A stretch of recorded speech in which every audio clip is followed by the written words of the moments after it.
and welcome to Get Celebritized. I'm your host, Aurea McGarry, where I bring you amazing people every single week that help you earn more so you can live more, live a big, vivacious, juicy legacy life, and so you can give back more to the people and causes that matter most to you. Well, today is a very special day, as is every week. I know I say that because I bring you such great people to inspire you for your wildest dreams to come true. And today is no exception.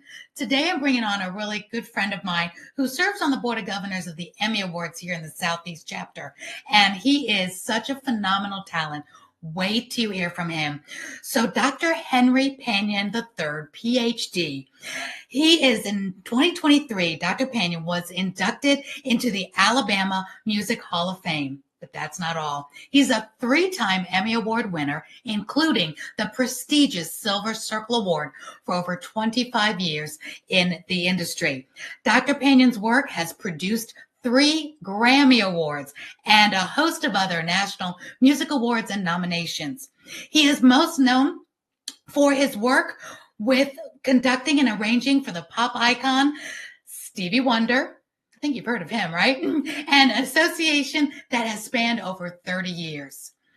He holds the distinguished titles of University Professor and Director of Music Technology at the University of Alabama, UAB, and other artists for whom Dr. Panion has had the opportunity to conduct and arrange include Aretha Franklin, Shaka Khan, the Winans, Lionel Richie, Robin Thicke, LeAnn Rimes, Bootsy Collins, and American Idol winners Carrie Underwood, Taylor Hicks, and Ruben Studdard. He has worked with more than 50 orchestras across the globe, including the Royal Philharmonic in England, the Melbourne Symphony in Australia, the Rio de Janeiro Philharmonic in Brazil, and so many more. Well, let me, without any further ado, introduce you to the amazing Dr. Henry Panion. How you doing? Good afternoon. Welcome. Thank you. How you doing? It is so good to have you here on the show, Henry. You are such a treat. You're so talented, but so humble. You have the biggest heart and the biggest smile that I am just so glad to let the audience get to know you, because you are what we say, living the dream. But let me ask you, is this the dream? Was where you are today your little boy dream? I think so. I am fortunate that I've been in music my whole life, started at a very, very young age. Not really knowing that I would end up being a professional, as it were, or college professor even, but definitely a dreamer. And I always joke about the fact that I remember just playing like boys do with my friends, basketball, street ball, whatever. And then, but coming in the house with my sister watching Sounds of Music and the things that she liked and thinking, I can't let them know I'm watching Sound of Music by friends. But, I've had some wonderful experiences along the way that has sort of like got me to the next level, to the next level, to the next level. I gotta ask you though, while you were watching The Sound of Music, were you dreaming of being a singer, a musician? Were you sitting there as a little boy pretending to be a conductor? Connect those dots for us. What was going through your mind and your heart when you were watching The Sound of Music as a child? Well, I don't know necessarily if I was thinking about being a conductor or even being a musician. I just know that I was so captivated by the music, be they musicals, be they movies, television shows. I'm the kind of individual who, as I grew up, if I had a boom box, I was taping marching band contests. I weren't listening to hip hop necessarily on my boom box, but I do remember watching Leonard Bernstein as a conductor. As a young child, he would do Saturday shows with him in the New York Philharmonic. And just, it's a pinch me moment. The moment one day the New York Philharmonic has programmed my music to play. And that's pretty surreal. But I've dreamed along the way, and I've always had positive reinforcement around me. And I think that necessarily might have been the key. Opportunities, positive reinforcement, and just really one thing led to the other. So that's kind of really a lifelong kind of journey, a story in just a few sentences there. So when did you know that you wanted to be a conductor? You say musician and conductor. And I know my daughter is a singer. She knows the music industry much better than I do. When I was watching movies, I wanted to be the star. I wanted to be the Julie Andrews, right? So when you say musician and conductor, do conductors have to be a musician first? Like, do you play instruments and then you graduated to be a conductor? Tell me a little Absolutely. bit about how that worked.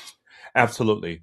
So when had matriculated through high school, I knew that I wanted to go to college to be a music major. Actually, I wanted to be a high school band director because I Hmm. really just thought my band director was close to God, and it would really really disturb my friends and my parents. It's like every time you turn around, Henry, you either going to band practice or you're coming from band practice. But when I went to college and a lot of my friends were going into pre-med or biology or whatever they're into, I wanted to be a music major at that point and wanted to be a band director.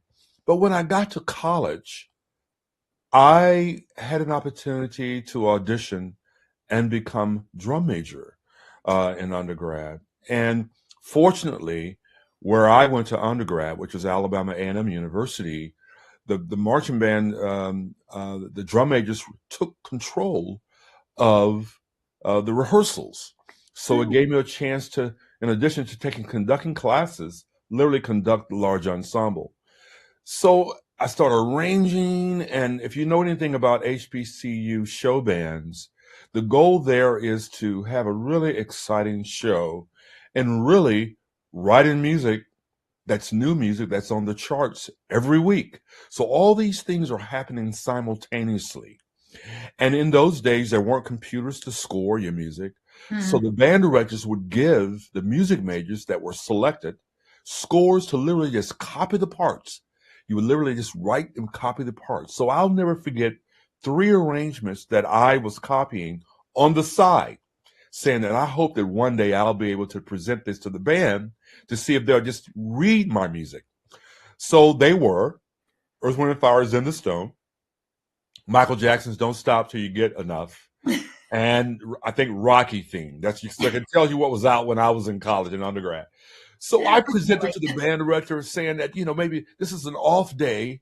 Would you all read my music? And he said, no, student, we're not going to read your music. It's not going to happen.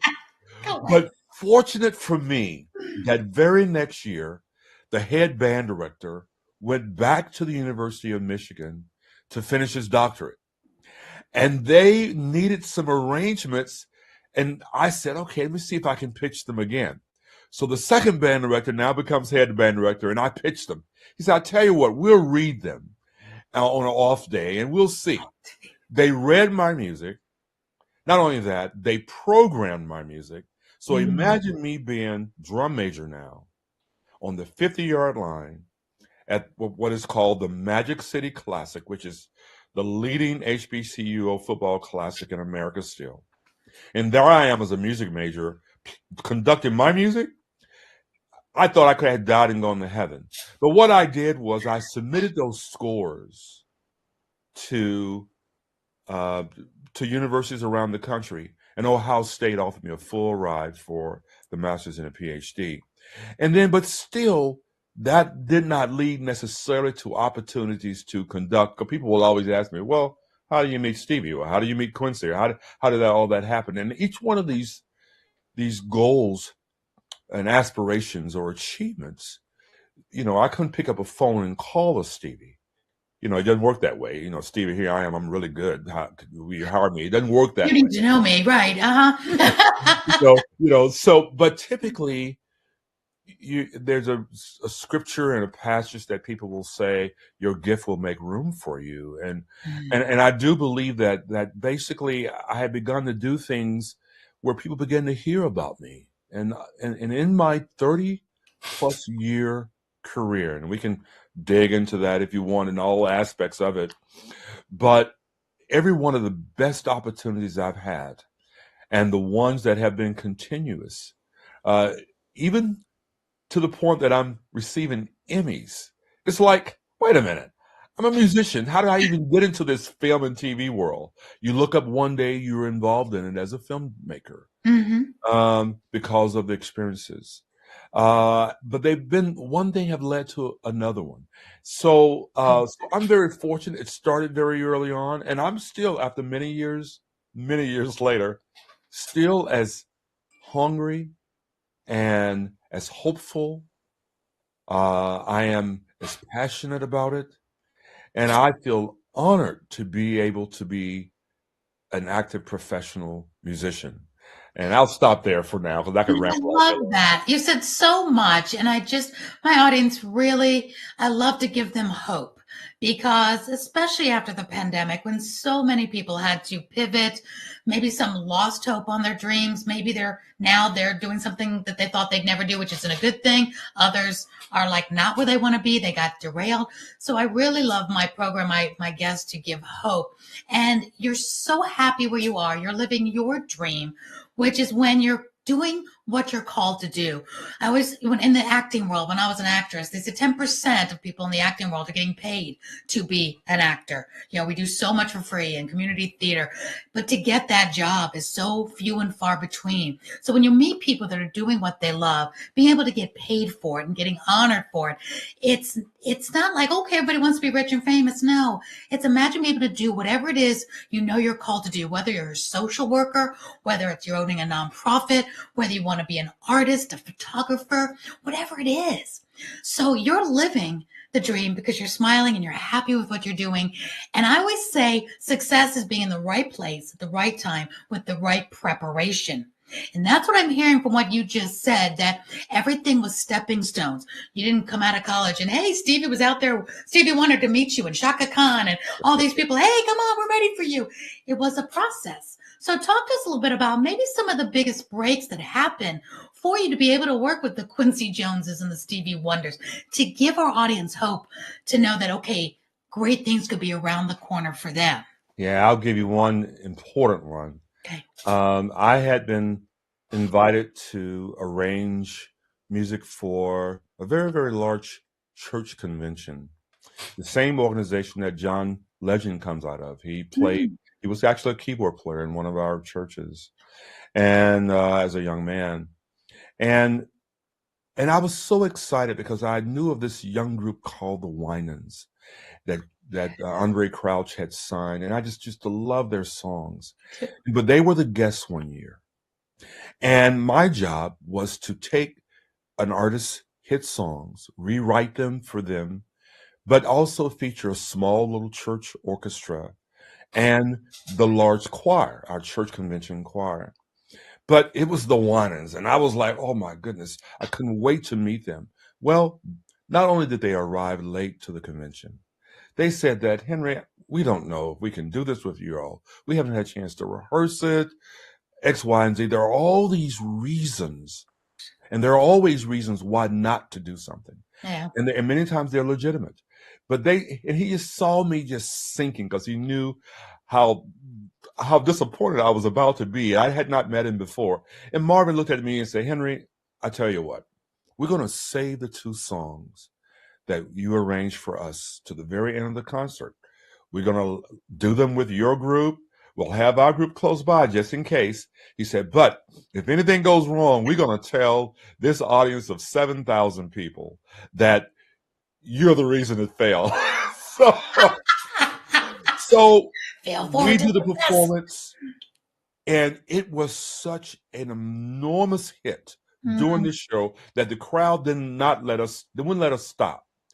So after the concert, Marvin Winans come to me. He said, Henry, he said, boy, that was really great. He said, I tell you what, if we ever get a chance to work together again, we will.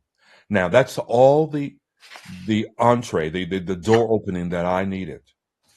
So 2 months later, Quincy Jones signs them to Quest Records.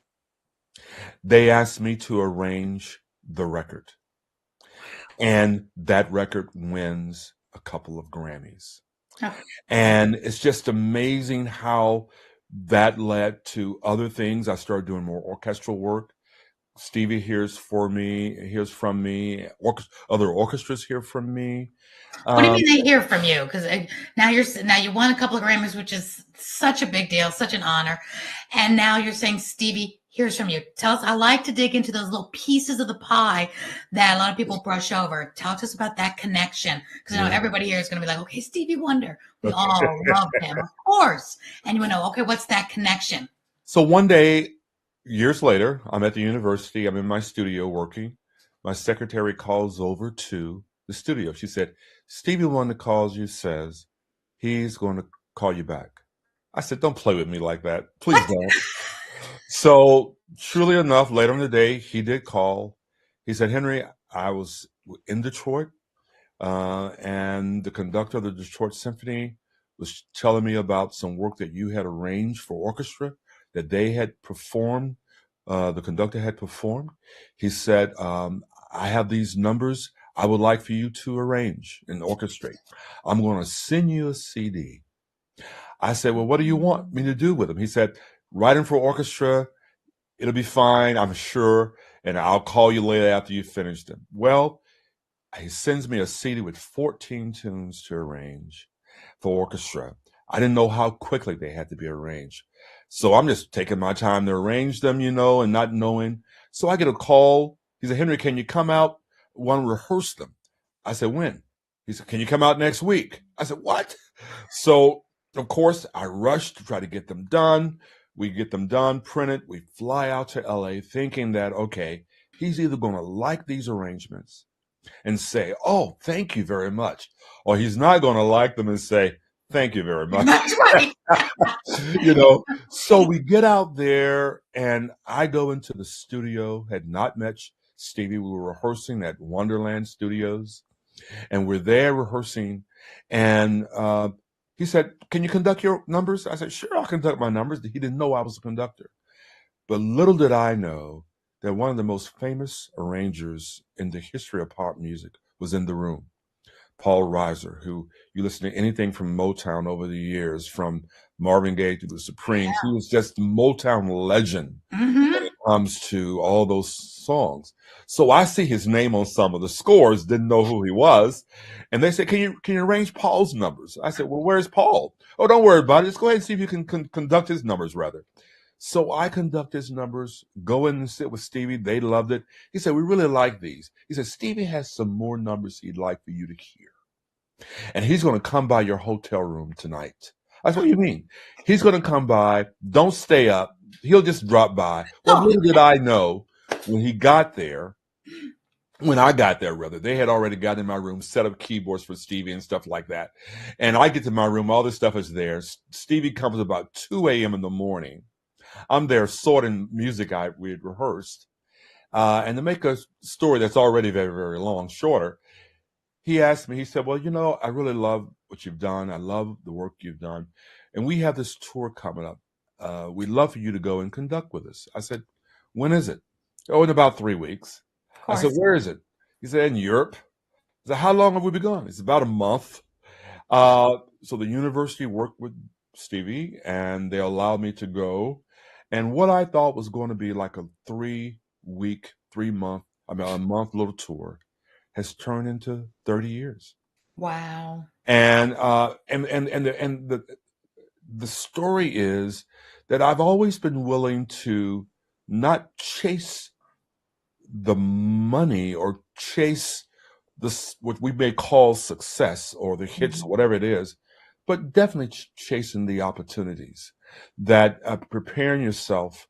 And I was just so honored to have someone like that. Little did I know that all the things that I do now with the myriad of orchestras on any given day that I'm conducting around the globe is because of a previous opportunity that I've had to do that. And that's kind of been what I always tell students and others. Do not chase fame or fortune. It may come or it may not come. But you do need to chase the opportunities and prepare yourself to be prepared to walk through that door when the opportunity presents itself, as you said earlier. Yeah, your reputation really does follow you, because if you keep doing what you love to do, people will hear about you.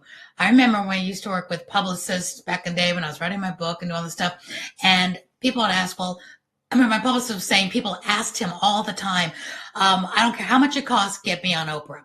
And they wanted to pay whatever it cost to be on, back when Oprah had her show. And they said, you can't buy that position. She and her producers have to seek you out. They have to invite you on. No, I don't care if you're a billionaire, bazillionaire, you can't buy that spot, which is like unheard of, because most of publicity you can, pay to play type of thing, but not with Oprah. And I remember what he would always tell his clients was, become well known in what you do what you do so well in your neck of the woods, in your city, in your community. Be so good that you create a buzz. And then that's how the producers of Oprah will get wind of something happening. That is, whether it's human interest, whether it's a nonprofit doing something amazing, or whether it's a talent. Create the buzz. So don't worry about that big pie in the sky that everybody wanted to be on Oprah. Do what you do so good that they can't help but notice you. And What I do you think say on something like that? and I think you're so true. One of the things I always say is that if you have something to offer, there is a place for you. Mhm. But you must have something to offer. You must add value. Mhm. If you're not adding value, even if you're just replicating what someone else is doing, there's always someone better than you. There's always someone who may have had more experience than you. There's always someone who's better connected than you. But I remember joking that I used to do all these things for love offerings, and there wasn't much love in the offering, you know. but but it's so amazing how even today, when I look around and I think of just the phone calls that I get on a daily basis for this and for that, Mhm. and it's because people do feel that I will add value Mhm. to what they're already doing. And I'll never forget, we had a really good friend of mine here, and he's worked with a lot of different artists across the spectrum, and I've worked with him many, many years. And one of the things, and we become great, great friends.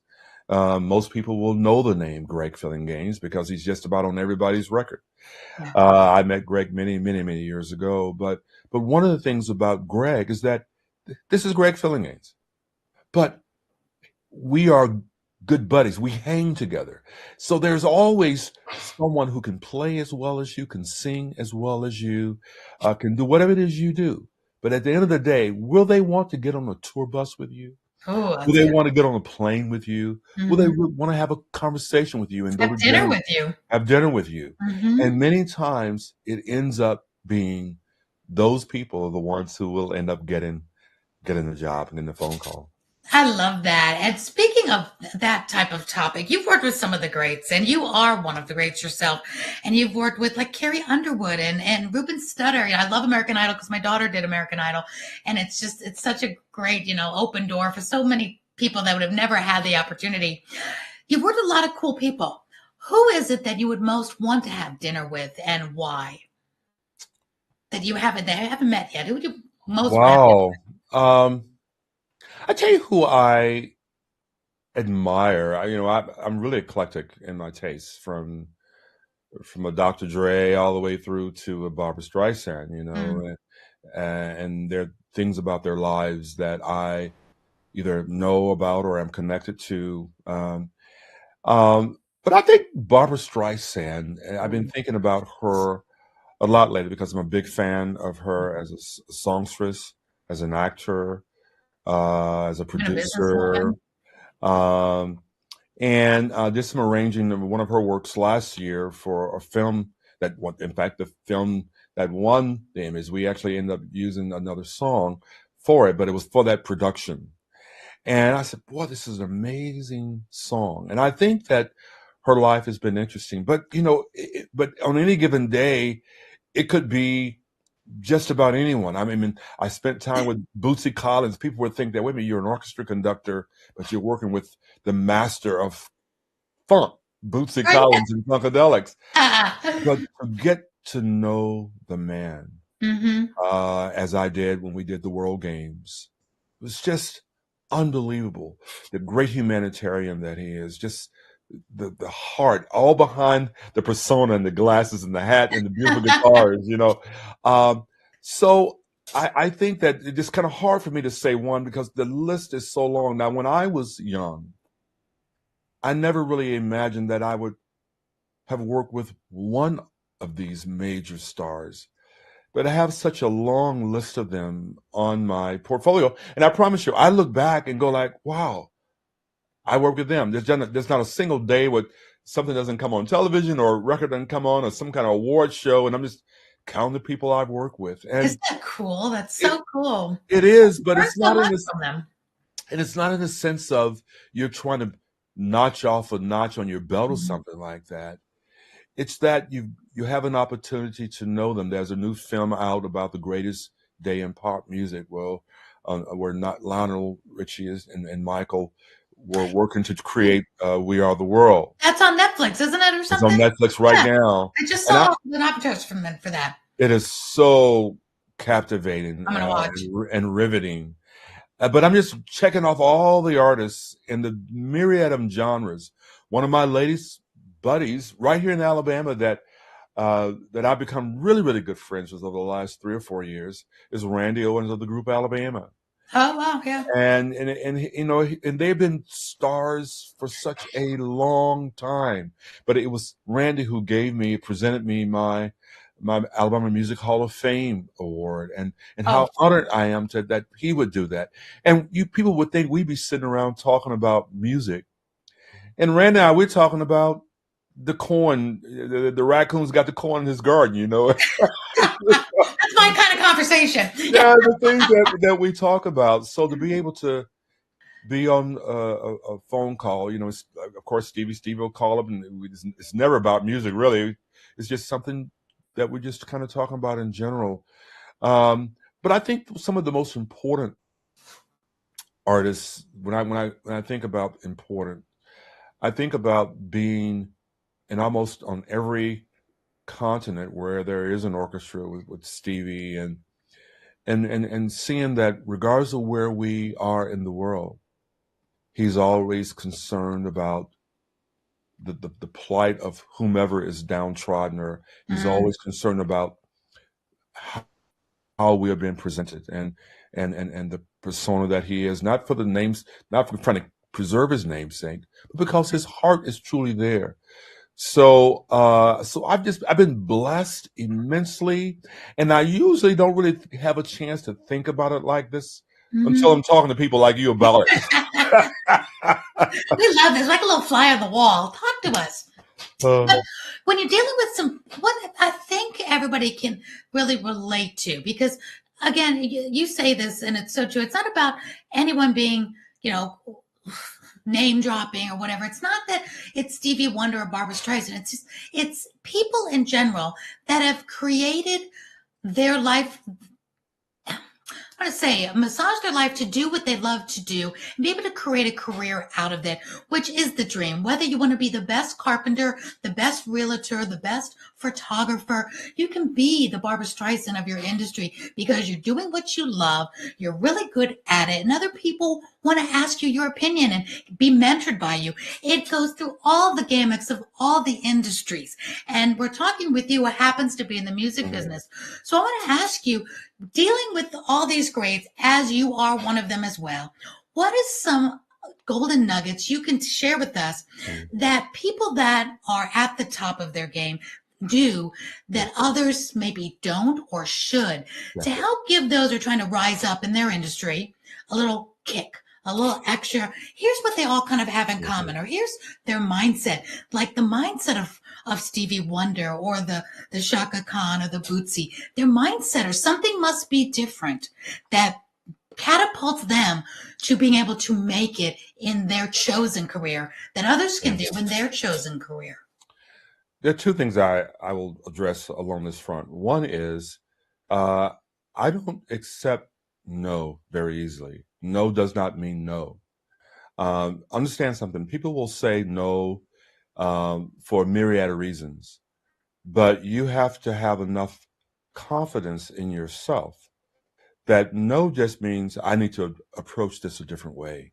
Oh, that's good. And and especially if you have not a cocky confidence, because you do need people, but it's just that you know better than anyone else about your own abilities. And so therefore, and what you're capable of.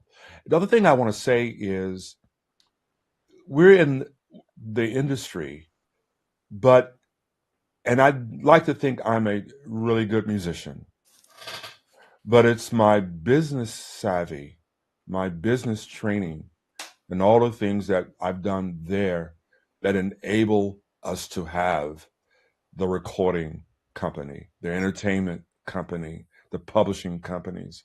It is the business of what we do that enables us to do the artistic work, especially when it comes to trying to have a career that's sustainable financially.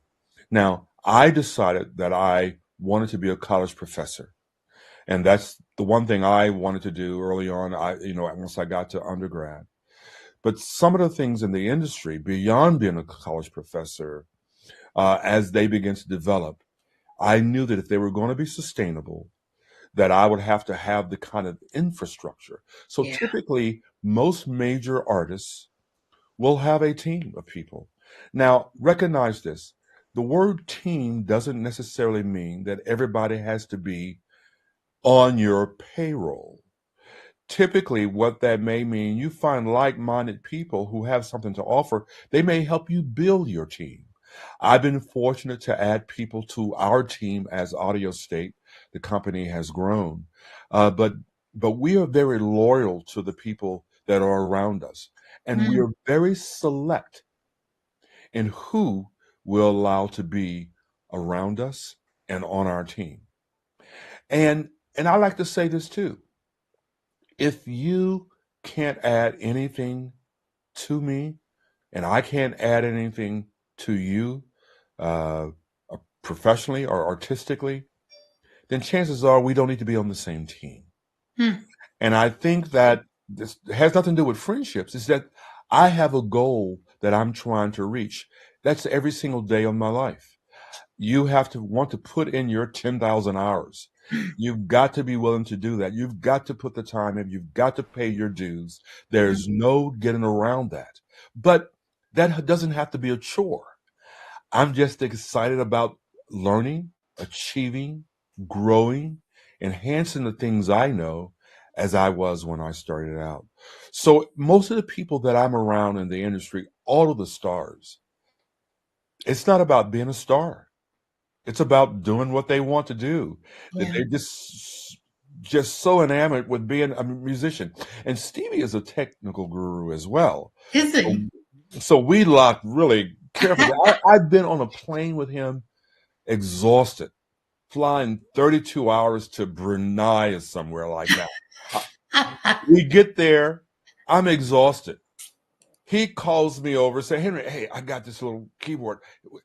How do you like it? Like a kid in a candy store, still to this day, and that just charges me Aw. up. I'm like, well, if he can do that, then surely I can. Mhm. And so I hope those are some good nuggets for you to Really good nuggets. And I for the really, artist really collective. stood out that Henry was when you said, yeah, I've heard this because I've been in sales for so long. When you said you just don't take no for an answer, but you said something even extra special. No means you just need to approach it differently. I have not heard that. That was really good. Approach it differently. Because if you're meant to do what you're trying to do, I always believe God's given us that these desires to do what he's called us to do, and no is what it's like makes or breaks you. There's either those who take those no's, say, oh, well, I guess it wasn't meant to be, or takes those no's, approaches it differently, and know that God never said it was going to be easy. Got to pay your dues. You have to pay your dues, and I think there are two things too. In my observation, two of the most unhappy people in the world are those who, one, may know their purpose and their calling and are running from it, No. or those who are lost and never found it. Hmm. But the happiest people in the world are those who know what they're called to do, know their purpose, Yeah. and they're walking to fulfill it. So that's been my motto. So therefore, the no doesn't mean I just, and you'll know this thing. There are people, for whatever reason, human nature is what it is, Mm-hmm.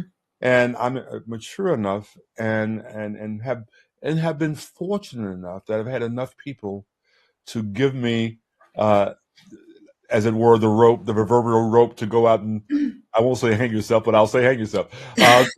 Allow you to go out. It's enough rope to go out and do. But it's amazing how little successes that I thought were monumental, and sometimes they were so difficult that I was like, oh my goodness, if I get through this, I won't try to do that again. But once I go through and I have that achievement, I look back at that thing and I go like, oh, I can do that and more. Mm-hmm. That was nothing now. But that allows you to go to the next level, the Mm-hmm. next level. And I'll tell you, I will mention the World Games because when I was called to be artistic director of the World Games, it was just first to be artistic director, designing the artistic part of what you see. But then they made me creative director, in charge of everything of what you see, as well as doing it. They And should. I had a cast of over 500 Wow. for the World Games, dancers, choreographers, light people. I remember when you were doing this. We're so proud of Yes. you. It's so cool. But the point being, I had to rely on every business training I'd had, Mm-hmm. every artistic experience that I had. It took all of that to Mm-hmm. bring that to fruition. And of course, it ended up, over 200 million people seeing it around the world. So but my point being, those experiences don't frown on the little experiences.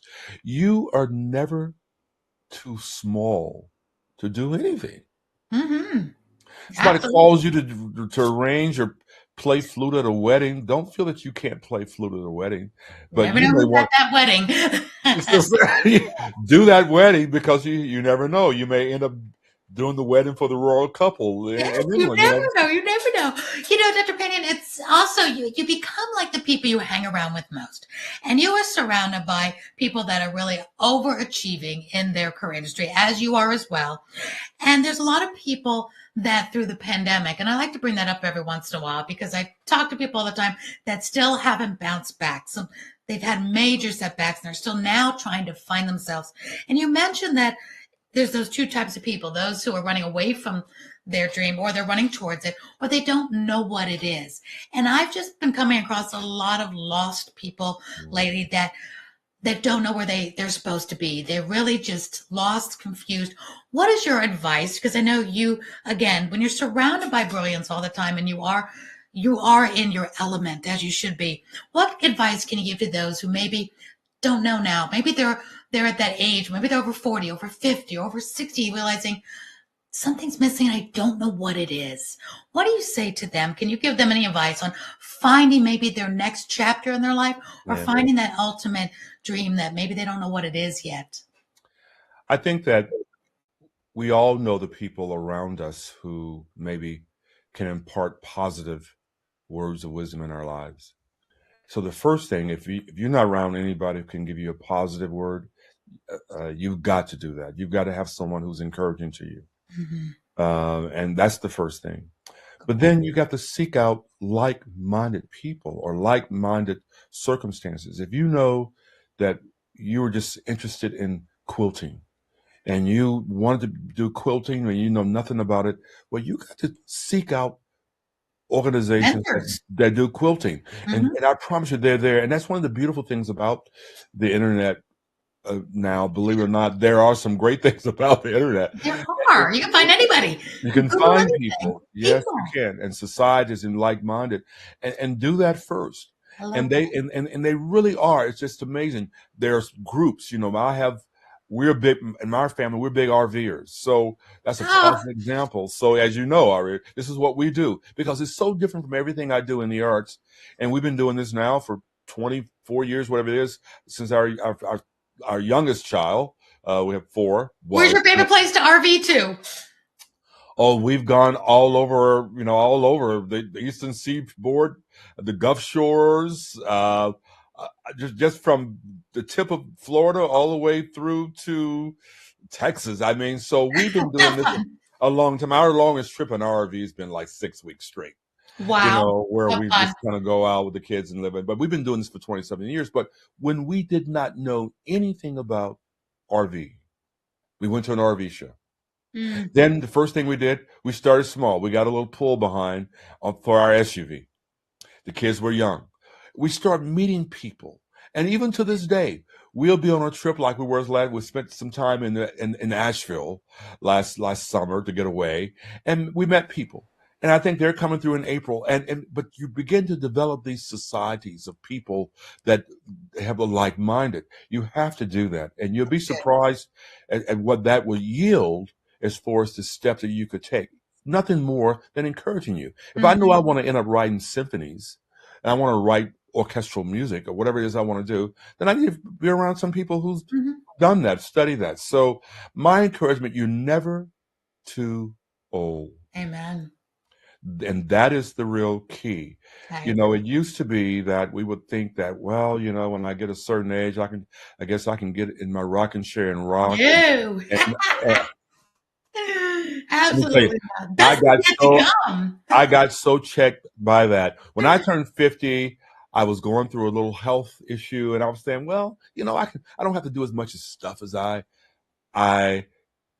had done before, and maybe I'll just kind of sit and Oh, rest on yeah. my laurels and I got checked in 1 week. I said, how dare I think that I've been able to progress to a level that I have and I have a lot to live, a lot more to live. And this was many years ago now. I don't mind telling you, I'm 64. So that's 14 years ago when I was turning 50, right? Wow. I'm going like, okay, I'll just, I could have done all these different things and I can just sit, not do much.